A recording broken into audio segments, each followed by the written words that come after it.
Hey, it's Tim here, and I'm just working on a seat frame today, the rear seat on the Slat Grill. And if you're not familiar with using a grinding wheel with an 80 grit flap disc, I was just going to decide I was going to show you how it's done and the amount of work that you can get done using one of these compared to traditional sanding. And I had never actually used these before until a couple of weeks ago. I'd seen them, but I just didn't know anything about them. No one had ever introduced me to them. So anyway, I'm just going to set this down, and here, this is what I'm working on. This is the Slat Grill seat frame, and we'll see how it goes. Set this bad boy down. You can see it here. Okay, so we're going to go here.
Okay, again, this is what I'm using. Let me pull this around, kind of see what it is. Again, you can see exactly what this is. This is just a basic angle grinder. Let me set that down.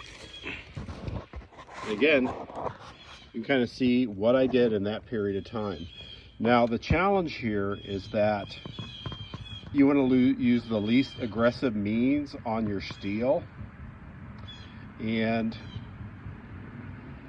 this is a little more aggressive.